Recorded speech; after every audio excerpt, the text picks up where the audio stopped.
Ek het dit goed gedink om vanmôre een van die bladsye of hoofstukke van die nuwe boekie op Golgota 3, wat nou deur Badenhorst ontvang word, om die tweede deel te behandel. Dit is nogal 'n lang hoofstuk, maar dit sluit aan by dit wat ons moet doen.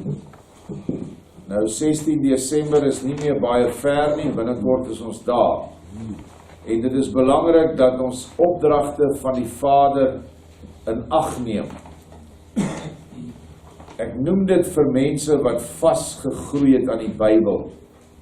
Die Bybel is 'n molekule, is 'n atoompie van die Almagtige se woord. En hy is oneindig. En niemand kan hom beperk nie, en niemand kan hom beskryf nie, en niemand kan vir hom sê wat hy moet doen nie. Maar hy het wel beloftes gegee, dat hy tot aan die einde vir ons openbaring sal gee. En dat hy die Trooster Gees sal stuur. En daarom, omdat ons hierdie nuwe goed behandel, moenie dink, ons verwerp die Bybel nie. Maar hierdie is so wonderlik, is soveel toepaslike kennis wat ons nou kry. Maar in hierdie stuk probeer ek dit altyd vasmaak aan die Bybel, sodat mense nie sê ons staan los nie. En ons gaan dan hierdie boodskap lees, en soos Vader sê, skryf nou verder vir die volk. Dis hoofstuk 7 van op Golgota 3. Hierdie vrou, Christine, is elke keer in die geestelike hemelsvlak, met haar gees, wanneer sy hierdie goed ontvang. Vir ons wat nog nie weet hoe dit voel nie, kan ons dit nou maar net indink. Maar wanneer jy los is van jou liggaam, kan Vader baie dinge aan jou openbaar. En hy het daardie gawe vir haar gegee. Hy het daardie tegniek laat ontwikkel, want dit is wat dit is. Nou kan baie mense sê, man, as Vader wil praat, dan praat hy met my. As hy oor my wil praat, praat hy met my. Dit is arrogansie. Die liggaam van Yeshua het verskillende ledemate. En as sy die goed moet gaan haal, dan is sy die hart. Want sy gaan na die hart van Yeshua. En dan kom sy en dan word sy die hart van Yeshua nou op aarde. En vanuit die hart, vanuit die geesteskamer, die lewenskamertjie, want dit is eintlik wat hierdie boodskappe is van die profete, gaan al die voedingsstowwe na die geestelike liggaam toe. En deur hierdie goed te lees, dit beteken om dit te eet, of te ervaar in ons hart, dan kan die ledemate en die sintuie aan die gang kom, en kan ons begin doen wat van ons verwag word. Want godsdiens is 'n doen.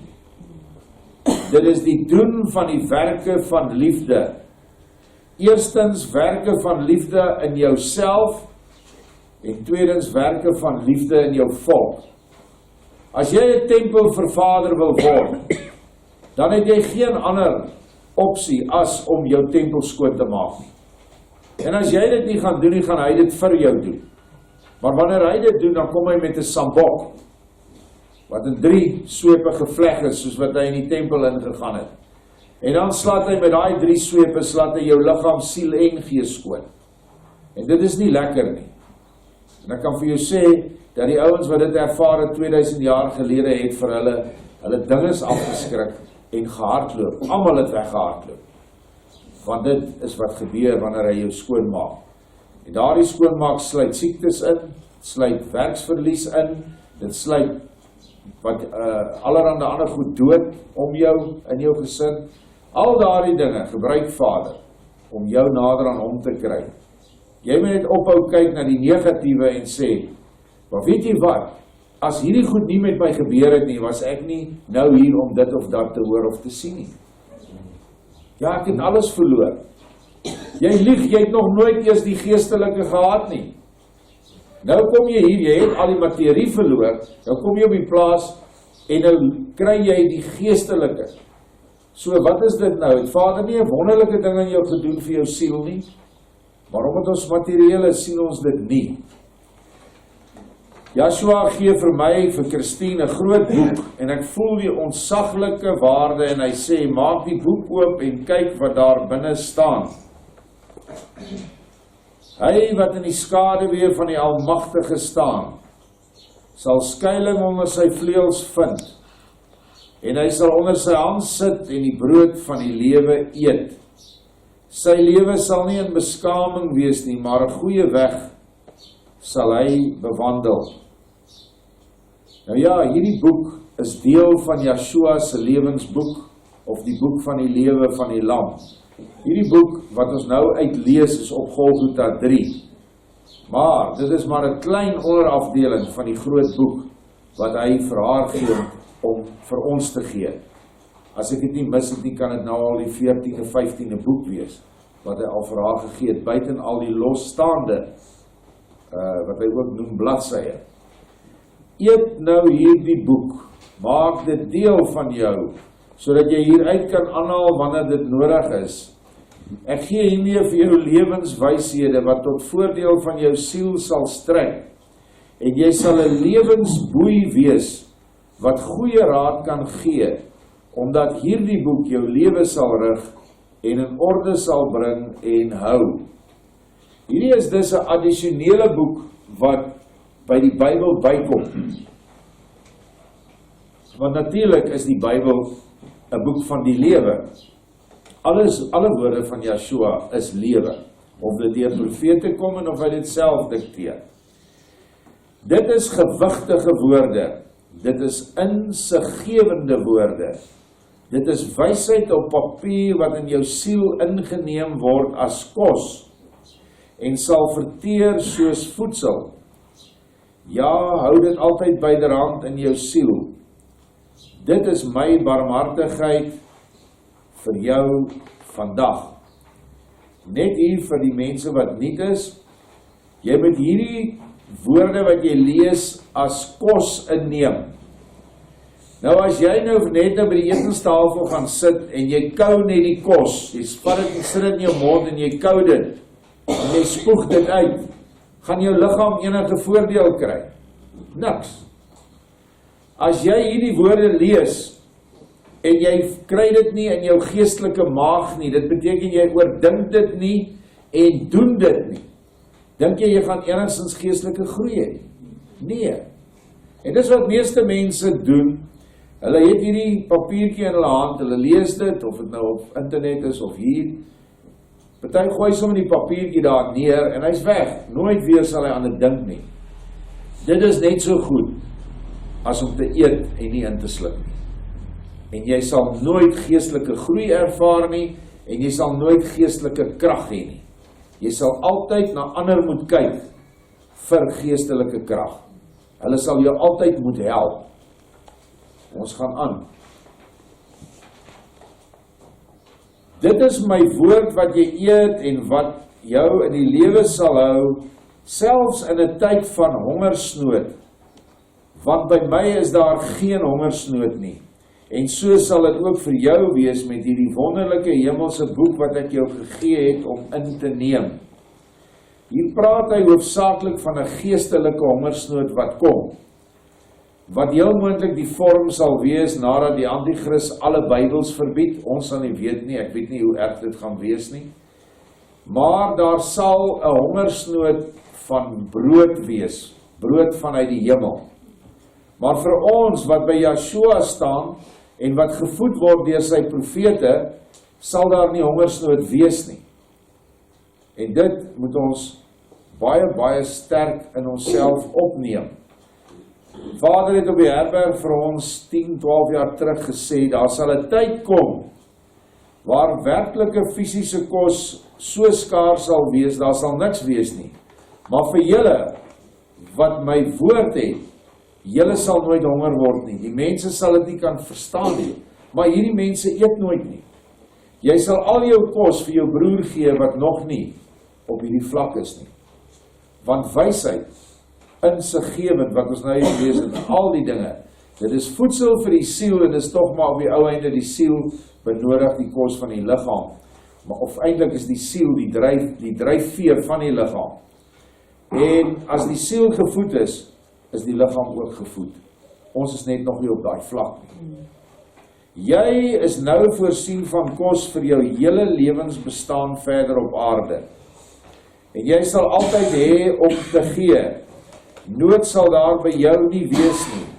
Dit is my versekering vir jou vandag. Ek gee jou nou iets wat bitter min mense kan verteer, sodat jy dit vir hulle kan gee op 'n vlak wat goed is vir hulle siele en wat hulle kan verdra. Dit is hoekom ek jou opgewek het vir hierdie aardse mense. Gee my brood vrylik uit, gee my verniet en wees bly in jou opgewondenheid oor my. Vertel hulle wie en hoe ek regtig is en wek die blydskap in hulle harte op. Gee met vreugde hierdie wonderlike hemelse voedsel aan almal uit wat dit wil hê en vrees niks. Amen. Wat 'n wonderlike voorreg het Christine nie om hierdie posisie of deel van die liggaam van Yeshua te wees nie. Naamlik die innerlike lewenskamer van die hart, want dit is waar die geestelike dinge deurkom. As julle nou weet dat die koninkryk in ons is en nie buite ons nie, dan is dit ook waarheen jy moet gaan. Jy moet in die lewenskamertjie van jou hart uitkom, wat 'n fisiese kolletjie is, so klein soos 'n koppiespeld se punt. Maar in daardie koppiespelpunt is 'n brein of 'n kragbron wat 5000 keer sterker is as jou brein en jou kop. En dit is gekoppel, dit is die geestelike sweer. En dit is waar ons moet uitkom. Dit is waar sy reeds uitgekom het, om hierdie voedsel vir ons te gee. Dit is haar werk. Jou en my werk sal bepaal of jy hande is, of jy die mond van Vader is, of jy die voete is, en dit bepaal dan wat jy vir hom gaan doen. So, kry jouself, kyk waar pas jy in met jou bediening, of dit wat jy op aarde graag vir hom wil doen, en jy het nog nie op die punt gekom dat jy vir hom werk nie, maar jy begeer dit. En moenie dink dat fisiese dinge minderwaardig is nie. Yeshua het altyd, wanneer hy die mense besoek het in die gastehuise, het hy baie tyd spandeer, waar die boere van die omtrek na hom toe gekom het. Dan leer hy hulle boerdery-metodes. Hy leer hulle hoe om sekere kosse voor te berei. Hy het op 'n stadium het hy vir Lazarus geleer hoe om 'n myn te bedryf. So daardie goed het ons nodig ten bate van ons naaste. Dis hoekom hy dit vir jou leer. Nie om jouself te verryk ten koste van jou naaste nie. En dit is nou die voedsel wat ons kry. Ek, dis Christine, het die wonderlike boek oopgemaak en eerbiedige hoekie uit die eerste bladsy geskeur om te eet. Onthou dit vind plaas in die gees. Maar terwyl Yeshua gepraat het, het so 'n hongerte my beet gepak, dat ek hom met eens in my opgeneem het, met vreugde en blydskap. Want eerbied is goed en reg, maar Yeshua wil vreugde en blydskap hê, want dit is 'n fontein wat hoog opspruit, soos Yeshua sê. Nou ja, hierdie hongerte is in lyn met wat hy in die skrif sê. Ek het nie die vers hier nie, maar hy sê, daar sal 'n tyd kom wat ek julle 'n honger vir die brood van die lewe sal gee. Honger na die geestelike dinge. En dit is waarvoor hierdie woorde is, vir die een wat honger is.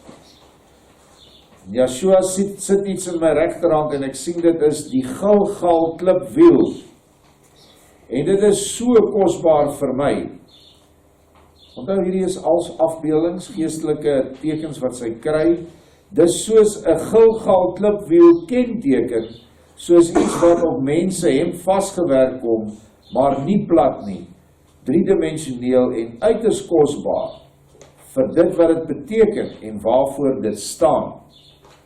Vir al die mense wat hierby betrokke is, nie vir die klippe nie, vir die wat nou nog nie wakker is nie, maar vir die mense wat deel is hiervan. Vir almal wat besef dat hy 'n nuwe verbond met ons gesluit het, en ook vashou aan dit wat goed is uit die verlede. En En hy kyk vir my met 'n kyk wat my amper laat doodgaan van erns en liefde. Baie van die goed is Yeshua wat hy verradikteer is in die liefde. Maar nou kom die 5de gees erns by. En dit is 'n gees wat kort kom in ons volk. En dit is die erns om voort te hou met wat jy jou voorgeneem het om te doen. Wat jy besluit het. Jy mag dalk 30 jaar gelede tot bekering gekom het. Hoe ernstig was jy om bekeerd te bly? Hoe ernstig was jy om te groei? Hoe ernstig was jy met die werke van liefdesdade? Daar is mense wat baie ernstig kerke bou, ernstig hulle bedienings verbreed, duisende mense kom op 'n dag na hulle toe op 'n Sondag, maar die vraag is ons erns, het ons erns met die werke van die liefde? Want dis waaroor alles gaan. Yeshua sê, hoe sê julle dat julle my lief het en doen nie wat ek sê? Dit is 'n groot aanklag. Hy is ernstig oor die Golgota klipwiel. In die afgelope maand, 6 weke, het daar 'n ernstige aanslag teen die Golgota klipwiel gekom. Verskriklike goed is gesê teen dit wat ons hier moes doen vir Vader. Verskriklike dinge is gesê oor die mense wat betrokke is. Oor die profete wat die boodskappe gebring het. En natuurlik oor die dogter van Sion wat nou 'n klipgod het en. Ek wil nie eens op al die goed ingaan nie. Maar dit moet ons nie afwenk van dit wat ons gedoen het vir Yeshua nie. 2 jaar gelede nie. Want hy sê, hy is ernstig hieroor. Hy het nie hierdie ding sommer net mahala kom bou nie, of laat bou nie. Dis nie sommer net 'n ding nie. Dit is 'n geestelike krag, wat gesentreer is op een plek, omdat ons op die aarde nog in vlees is, moes hy dit vir ons verwoord in fisiese objekte soos klippe en 'n boom. Wat niks beteken vir ons nie. Niemand van ons wat daar gaan sit en bid daai boom nie. Ons is nie heidene nie. Hoekom sal ons dit nie doen nie? Want die asem van die lewe vloei deur ons are. En dis die gees wat nie deur die heidense volk vloei nie. En wat dit vir my lyk ook nie meer vloei deur mense wat die liefde van Yeshua verwerp het binne ons volk. Daardie asem van die lewe het gaan lê iewers in daai lewenskamertjie. Hy kom nie meer uit nie. Want net 'n mens wat nie liefde het nie, sal sulke vieslike goed sê oor dit wat Vader vir Joshua gegee het, 3000 iets jare terug, 3,5 omtrent. Hy sê vir Joshua, vat 12 klippe uit die rivier, Jordaanrivier, en gaan pak hulle in 'n sirkel, besny die volk, hou Pasga en gaan en stap 7 keer om die stad, en die laaste keer 7 keer, die laaste dag. En hulle oorwin, en als van daaraf word oorwin. Is ons nie weer in die tyd wat Kanaan se vyande voor ons staan nie? Hierdie land Suid-Afrika is die Kanaan van die toekoms. Maar op die oomblik is hy besmet met nageslag van gevalle engele, van pre-Adamiete, barbare, slangsaad. Enige nasie omtrent in die wêreld het hiernatoe getrek om te kyk wat hy hier kan uithaal vir homself. En nou sê Vader, ek het 2 jaar gelede vir julle 'n klipwiel gegee, soortgelyk aan die wiel van Joshua, maar omdat ek julle so lief het, boere, het ek 'n ossewa-wiel gebruik, iets wat eie aan ons kultuur is. En die ossewa wat hier agter my is 'n teebeeld van ons geloof. Dit is op die ZAR wapen, dit is ons geloof. En hy kan nie loop as hy nie wiele het nie. O nee, julle klipgod. Dit is wat die boere sê, wat nie Yeshua meer lief het nie.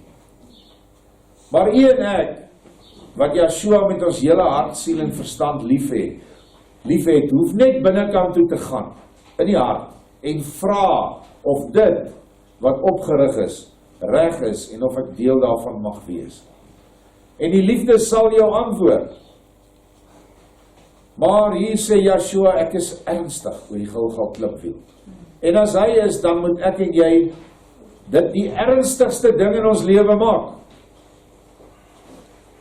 En dit is, dat ons by mekaar sal kom as 'n eenheid, as 'n wiel, met speke, met 'n as, met 'n velling, en dat ons saam vorentoe sal rol, en die volk sal oplaai. Oom Siener het die boerevolk ook as 'n ossewaarwiel gesien. En hy het gesien die ossewaarwiel gaan, en dan gaan hy oor die berg, en uiteindelik sien hy die wiel val om, en ons weet dit is toe alles wat die boer voorgestaan het tot niet gegaan het. Maar hier rig hy weer die volk op. En dis hoekom hierdie boodskap vir my so belangrik is. Ons gaan aan. Sy sê, hy maak nie grappies met ons nie. Hy doen nie ydelle dinge nie. Hy het 'n groot en nuwe plan vir ons, wat ver terugstrek na ons voorgeslagte toe. En hy sê met sy ernstige kyk vir my, hoe belangrik ons vir hom is. Hoe belangrik die Golgota klipwiel is. Dit waarvoor dit staan, en nie die vleeslike klippe nie afgodies nie, maar soos die tempel van ouds, wat tog in die vlees daar was, terwille van die mense. Mense het na die tempel toe gegaan, maar hulle het nie die tempel aanbid nie, selfs nie in die Levitiese bedeling nie. Hulle het die Allerhoogste aanbid, wat hulle nie kon sien nie, wat gemanifesteer het in die Allerheiligste as 'n vlam, en later toe nie eers meer nie. Dis waarheen hulle getrek het, en dit is dieselfde met die Golgota klipwiel. Dit is iets, 'n plek wat ons by mekaar bring, en een maak. Nou wil ek net byvoeg wat ek gesê het, toe hy sê, hy het 'n plek gekies, waar dit opgerig is. Maar wanneer jy jou klippie, nadat jy jou 4 hoeke van jou plaas, of jou plot, of jou weddie geseël het, en jy bring jou 5de klippie hiernatoe, of ons seël jou in op een van die 12 klippe, wat Vader daar gesit het, vir die wat nie die vermoë nou het nie, dan is die Golgota klipwiel ook in jou erf, op jou plaas. So, elke klip wat daar verteenwoordig is daar ook 'n plek iewers, waar daar die lig ook op gaan hemele toe. Kragtige lig.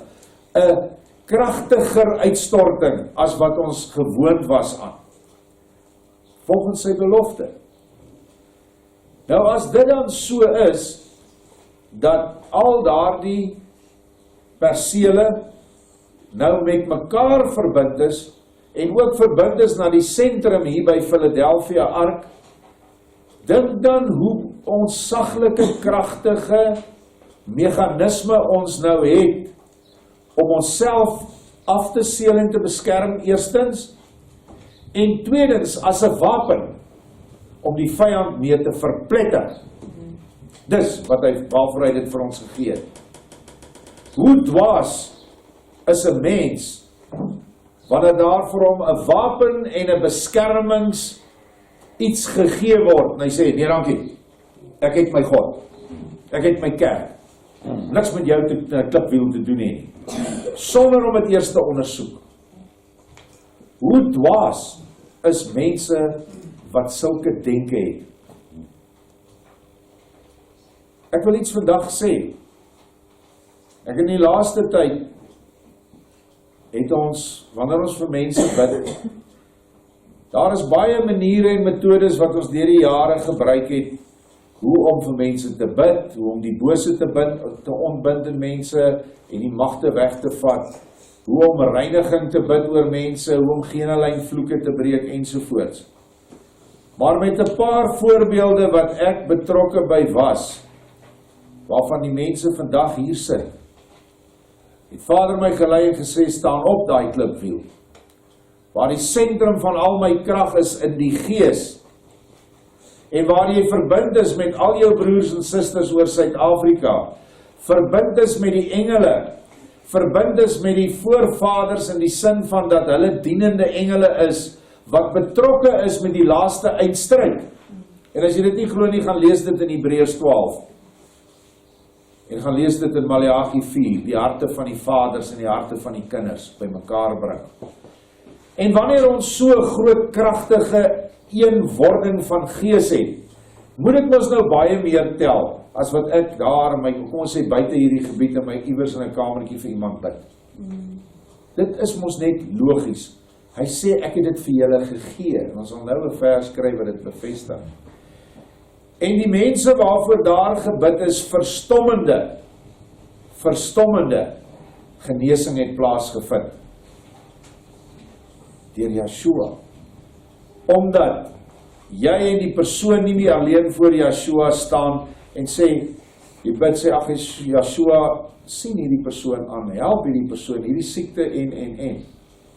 Nou staan 'n ganse leerskare voor Yeshua en sê, ons stem saam, daai persoon wat daar op die wiel is, of binne in daardie erf wat deel is van die Golgota, ons stem saam, daai persoon moet genees word. Kan julle dink, wat is die verskil? Hoekom wil ons dit nie hê nie? Ons moet baie dwaas wees. Hy het 'n groot en nuwe plan vir ons. Hoor mooi, 'n groot plan, maar 'n nuwe plan. Dis tog mos net verlossing. Daar kan net een plan vir ons wees, en dis om by Yeshua uit te kom, maar daar's geen ander doelwit in die wêreld, in die hele hemele nie. Geen ander doelwit nie. Wat ver terugstrek na ons voorgeslagte toe, en hy sê met sy ernstige kyk vir my, hoe belangrik ons vir hom is. Hierdie is gerig aan 'n boeremeisie. Die boerevolk is vir hom baie belangrik. Hoe belangrik die Golgota-klipwiel is. Dit waarvoor dit staan en nie die vleeslike klippe nie. Nie afgodies nie, maar soos die tempel van ouds wat tog in die vlees was ter wille van die mense. Ek lees dit met opset 2 keer. Ek sien die Golgota-klipwiel in my hand en hy draai baie vinnig en spin in my hand in. En ek sien iets wat soos rook lyk, asof hy so vinnig spin dat dit rook. Maar dit is hemelse rook, en stel voor hoe die dinge vinnig in beweging gaan kom. Rook het ook altyd 'n simboliese betekenis van gebed. In die positiewe, en dan kommunikasie met die negatiewe. As ek in Openbaring 9:1 lees, kyk, dan staan daar die sprinkane het soos rook uit die aarde gekom. Dis 'n vervloeking. In Openbaring 8 vers 4 staan daar, en die rook van die reukwerk het met die gebede van die apartes uit die hand van die boodskapper opgegaan voor Elohim. Rook is sinnebeeldig met gebede. Dis waarvoor ons dan 'n reukaltaar in ons heilige van die tabernakel het, wat daar op is, en daar was elke dag was daar reukwerk voorberei. Julle sal dit vandag onthou as mens praat van wierook, incense in Engels, né? En ek sien wiele draai van 'n kar wat ry, en al hierdie dinge gaan diep in my siel in. En Yeshua herinner my aan paardekraal, en sê weer eens vir my, dat ons as volk in Desember daar by mekaar moet kom. Hy maak 'n koneksie tussen die perd en die wiel. Paarde is in Hollands perde. So in Afrikaans is paardekraal perdekraal. Waar belangrike goed in die geskiedenis plaasgevind het, waaroor ek al heelwat lesings gegee het. Maar hy bring 'n verband tussen die perd en die wiel, tussen paardekraal en Golgota. Hy gaan iets niets doen vir ons, maar ons moet doen wat hy sê. Nou ja, kom ons praat oor paardekraal waar ons in Februarie was. Dit was 'n ongelooflike, wonderlike bymekaarkoms van die dogter van Sion en eintlik die Gilgaliete. Mense wie hulle klippe gepak het by hierdie wiel, en wat ook daar klippe gaan pak het, sodat Bloedrivier, paardekraal en Gilgal nou verenig kan wees, 3 in 1. Die Bloedrivier gelofte was 'n gelofte dat ons 'n huis sal bou. Die eerste huis wat jy moet bou is binne in jouself. Dan moet jy jou gemeentehuis of jou gesinshuis bou, dan jou gemeentehuis en dan jou volkshuis. Nêrens praat ons van 'n kerk nie, wat die boere nou maar gebou het nie. Nêrens praat ons van 'n voortrekker monument, wat die Unie-regering laat oprig het hier in die middel van vorige eeu. Dit het niks te doen met hierdie huis wat ons beloof het. By Paardekraal het hulle net weer daardie gelofte bevestig vir Transvaal, want Bloedrivier is in Natal. En hulle het van daar af, nadat hulle as 'n volkseenheid voor 'n oorlog, die eerste Vryheidsoorlog, het hulle die gelofte afgelê en die broederliefde bygebring en het hulle die oorwinning oor die magtige Engeland gehad. En so het daardie oorlog tot einde gekom, oorwinning vir die boere.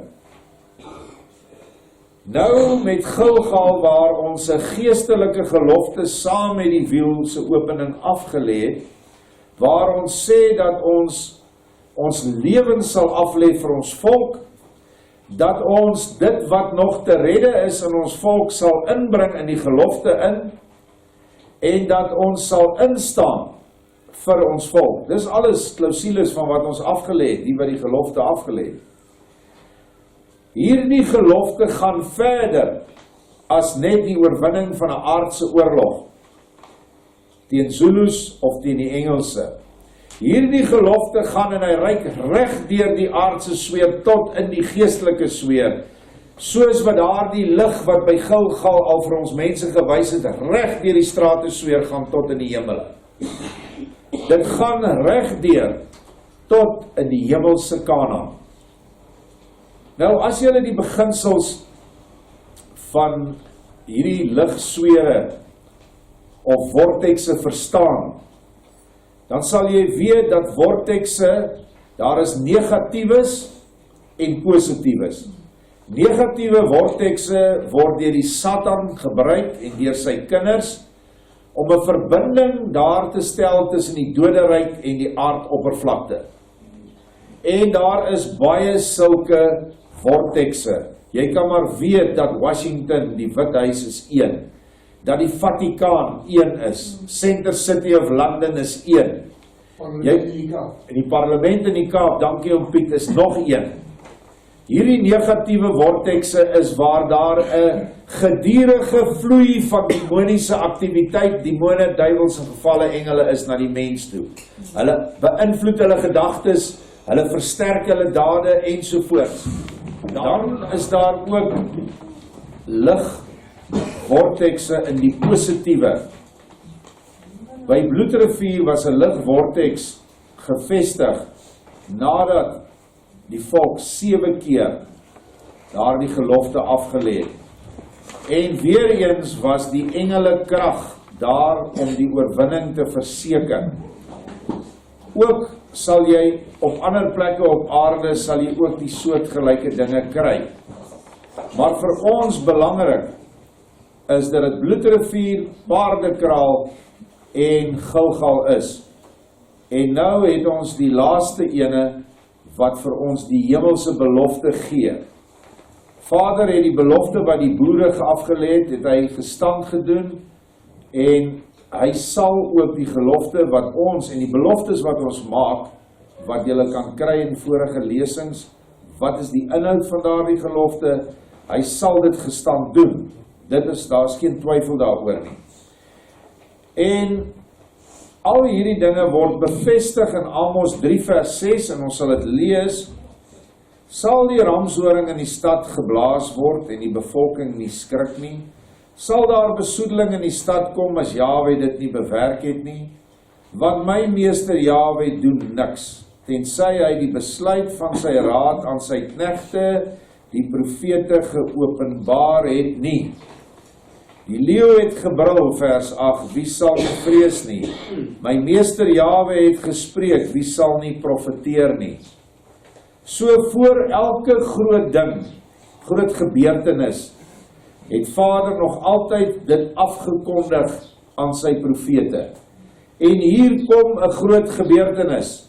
Die boervolk gaan sy land terugkry, sodra hy sy innerlike land, sy siel aan Vader gegee het, soos wat die boere dit by Bloedrivier gedoen het.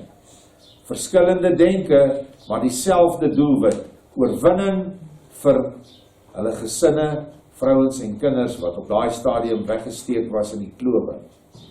En weer eens vir ons is dit dieselfde, 'n finale oorwinning oor Satan se magte in die suidelike punt van Afrika, sodat na hierdie oorwinning die res van die 12 stamme in verstrooiing hiernatoe kan kom, soos wat ook deur profete gesien is, in die vorm van duisende wit tente en duisende vaal donkies. Donkies was nog altyd 'n sinnebeeld van die diensvolk van Vader. Want dis hoekom Yeshua op 'n donkie in Jerusalem ingekom het, op 'n vul, die vul van 'n eselin, wat dan dui op dogter van Sion. So, hierdie aankondiging is baie, baie, baie belangrik. Nou, ek persoonlik was nog nooit op paardekraal, behalwe nou die dag toe Vader ons daarna toe gebring het. Daar was uitnodigings in die volk gestuur dat ons na paardekraal toe moes gaan. Maar daar is ook van die voorgangers gesê, toe hulle my naam op die uitnodigingslys sien, toe sê hulle, as hy daar is, sal ons nie daar wees nie. Dit is feite van die geskiedenis. Ek bring dit na vore, dat daar 'n geweldige aksie is teen die dogter van Sion, waar ook al ons gaan, en waar ook al die volk versamel word. En ek kan vir julle sê, ek is die laaste ene wat vrywillig toe sou wou gaan, persoonlik. Maar as ek 'n opdrag kry, en hierdie is 'n opdrag van ons Vader, dan luister ek na opdragte.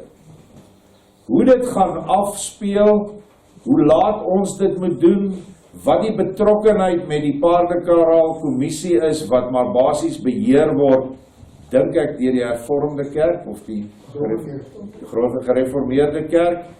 Ek weet nie, dis nog 'n bietjie vroeg, maar ek vereenselwig my nie, en ek glo die dogter van Sion vereenselwig haar nie, met die beginsels van daardie kerk nie.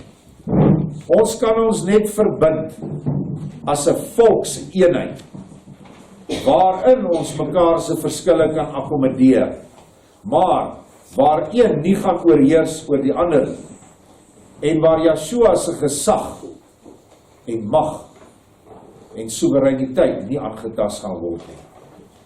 Want in die afgelope jare is die paardekraal gelofte hoofsaaklik gelei en bygewoon deur mense wat Yeshua nie erken meer nie. Vir hulle is Yeshua 'n fabel. Ek sê nie almal nie, maar groot meerderheid van hulle. En daarby sal ons moet verbykom, maar omdat ons kommunikasie met Vader het, is dit nie onmoontlik om vir ons antwoorde te vra nie, ons sal dit kry. So ek vra, moenie te opgewonde raak nie, laat ons nie bespiegel nie, laat ons die tyd sy loop neem, en dan sal Vader vir ons wys hoe dit gaan werk. Nou 'n belangrike ding wat hier staan, ek sien vuur wat neerdal op die wiel en op paardekraal. Daar brand 'n hemelse vuur. Nou vuur in hierdie konteks word verbind met die krag van die Heilige Gees, of die krag van die gees van apartheid, of dan anders gestel, die krag van die trooster. En ek hoor baie stemme, baie stemme wat gelyk praat, en almal sê dieselfde dinge. Dit is ons voorgeslagte, dis hierdie stemme, wat met baie groot opgewondenheid kyk na ons, en na Yeshua se planne, want dit betrek hulle ook, al is hulle in die hiernamaals. Hulle is almal ook hier en sal saam met ons wees by paardekraal en die wiel. In Hebreërs 12 is daar 'n stuk oor die groot versameling.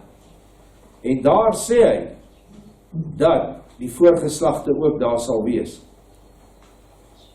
Ek wil nie sê dit is daardie vergadering van Hebreërs 12 nie, maar ek sê dit gaan 'n soortgelyke vergadering wees, want in Februarie was die voorgeslagte ook daar, Vader het dit ook vir ons gesê, en hulle is hartseer, dat hulle die geloftes van Bloedrivier en Paardekraal nie meer ernstig in hulle nageslag se gemoedere ingeprent het nie, alhoewel hulle dit beloof het, en ons sal dit aan ons nageslagte en ons kinders vertel, tot in die laaste geslag. En dit was nie deur die volk as 'n geheel behoorlik gedoen nie. En nou is hulle jammer daaroor. Hulle is nie in die hel nie, hulle is verlos, maar hulle het foute gemaak. En ons moenie daardie foute herhaal nie. Baie mense is geroep hierheen, maar nie baie het gekom nie. Nou dit sien sy in die toekoms. Laat weet almal wat julle ken, dat dit is wat Yeshua wil hê ons moet doen. Ek is so opgewonde vir wat hy vir ons volk beplan. Kom wees deel van die Gilgal klipwiel en paardekraal. Die perd wat die wiel trek. Goed, dit is nou die boodskap, is woorde van my. Kom ons kyk na nog 'n plek waar die volk eendragtig by mekaar was, sonder verskille, maar in gretige afwagting vir die uitstorting van die trooster. En julle kinders van Sion, dit staan in Joël 2 vers 23, ek wil eers die belofte vir julle lees. Juig en wees bly in Jahwe julle Elohei, want hy gee julle die leraar tot geregtigheid, en laat op julle neerdal die reën, die leraar en die laatreën, soos voorheen. Die leraar van geregtigheid is niks en niemand anders as Yeshua se gees wat vir ons leer nie, dis die trooster wat een is met hom, en die reëns is presies dit wat ek en jy nou lees. Dis reëns. Dis maar een faset van die reëns. Maar krag wat genesing bewerk, krag wat brood vermeerder en visse vermeerder, dis ook laatreëns. Nou hierdie laatreëns is nou voor ons. En baie mense kyk na omsieners se boodskappe oor die perskereëns en dan dink hulle alles moet gebeur hier in Maart, April rond, want dit is laat perskereëns. Perskereën is 'n ander woord vir 'n laatreën. Dis 'n boerenaam vir 'n laatreën. Want dis omtrent net na die geel perskes omtrent ryp is, en as daai reën kom is dit al amper die einde van die seisoen. Hy noem dit nie 'n perskereën, hy noem dit 'n geel perskereën. Nou kyk wat staan in Handelinge 2 vers 1 tot 4. En toe die fees van die weke aangebreek het, was hulle almal eendragtig by mekaar. En daar kom skielik uit die hemele 'n geluid, soos van 'n geweldige rukwind. En sy het die hele huis gevul waar hulle gesit het. Toe is deur hulle tonge gesien soos van vuur, wat haarself verdeel en op elkeen van hulle gaan sit. En hulle is almal vervul met die gees van die apartheid, dis hoe hy in Grieks staan, en het begin spreek in ander tale soos die gees aan hulle gegee het om uit te spreek. Waarom sit ek hierdie stuk in? Hier lees ons, by Gilgal en die paardekraal sien ek vuur neerdal op die wiel. Daar brand 'n hemelse vuur. Gaan dit regtig op die wiel wees? Het ons nie nou net voorheen gesien, die wiel is die mense. Paardekraal gelofte is in die mens. Is nie iewers op daai koppie nie. Dit is waar die vuur heen kom, na die mens toe. Dit beloof hy nou. Of dit die vuur is van die finale, of dit net 'n versterkende geesvuur is, ek sal nie weet nie. Maar ek wil een ding sê, as daar vuur uit die hemele beloof word, sal ek hardloop so. Ek wil graag daar wees, ek graag ook ietsie kry. Want dit is ons begeerte. En hier loop dit saam met 'n rukwind, of 'n warrelwind, want 'n rukwind is altyd 'n warrelwind. Is dit nie wat Vader ook gesê het, hoe Gilgal in die gees lyk nie? Een groot massiewe warrel of orkaan, en saam met dit kom die vuur nou. So dis wind en vuur. Ek het dit maar net daar gesit, want Vader my so gelei om dit met die ander een te verbind. En nou sien ek weer eens die Golgota klipwiel in die gees, en ek voel weer die diep betekenis hiervan, en is so dankbaar, dat ek deel kan wees hiervan, want Yeshua het iets niets gedoen vir ons, nuwe reën, laat reën dalk. Maak nie saak hoe dit nou in die vlees daar uitsien nie, dit is die geestelike wat tel, en ek sien groot dinge, wat ons voorgeslagte praat, baie opgewonde. Sy is in die geestesrealm en sy sien hulle. Ek sien die perd wat die wiel trek. Ek word op 'n onbeskryflike manier in die gees in die wiel ingevat. En ek sien weer eens dat dit soos 'n stadsmuur is, waarin almal bly, en ek weet dit is 'n vesting vir ons. Daarby moes ek Openbaring 21:17 sit, want dit loop saam. So die nuwe Jerusalem, en hy het daar muur gemeet op 144 voorarm of el, volgens 'n Adamietse maat, wat die maat van 'n boodskapper of 'n engel is. Dit is die muur van die nuwe Jerusalem, 12 van daardie mure tussen 12 poorte. So 'n muur is 'n mensmuur, want dit is mense wat daardie muur vorm. 144.000 mense, wat die maat van 'n mens en 'n engel het, of anders te gestel, wat reeds oorgegaan het na engele status toe, reeds eteriese liggame verkry het. Dit is die stadsmuur, wat hy van praat. Dis eintlik ongelooflik wonderlik, dat ons die Gilgal en die paardekraal geloftes kan sien, dat dit verband hou met die oprig van die muur van die nuwe Jerusalem. Dit is die eerstelinge van die 144.000. Hoe gaan jy daardie liggaam van 'n boodskapper of 'n engel kry? Glad nie anders as deur vuur nie, deur wind en vuur. Iewers in die skrif staan daar, hoe sal die koms van die seun van die mens wees? Dan staan daar, hy kom in die wolke, maar die wolke is die verborgenheid. En 'n ander plek sê hy, dit sal wees soos 'n weerligstraal wat van die ooste na die weste toe slaan. Vanuit jou kragkant van jou hart, na jou wysheidskant van die hart, as ek dit so kan stel. En Yeshua sê dat wanneer daardie wedergeboorte weerligstraal slaan, sal jy dit vir die res van jou hele bestaan, wat oneindig is, nooit ooit vergeet nie. So ongelooflik gaan dit wees. Ook waarsku Yeshua, dat mense mekaar moet eerbiedig en waardig ag. Almal wat op die Golgota klipwiel is, moet mekaar lief hê en eer, en nie met mekaar beklei nie en mekaar help. Baie belangrik en baie noodsaaklik, want daar is twis en tweedrag op die Golgota wiel. Daar is twis en tweedrag op die paardekraal gelofte. Ons as sekerlik, hoeveel het ons getel daai dag? 200. Was nooit eers met oop arms verwelkom deur die ander broers nie, wat alreeds vir jare die paardekraal gelofte gehou het nie, wat ons versaak het. Dit is vir my vreemd, maar daarom maak dit net vir ons dit meer noodsaaklik, dat ons van ons kant af die band moet optel.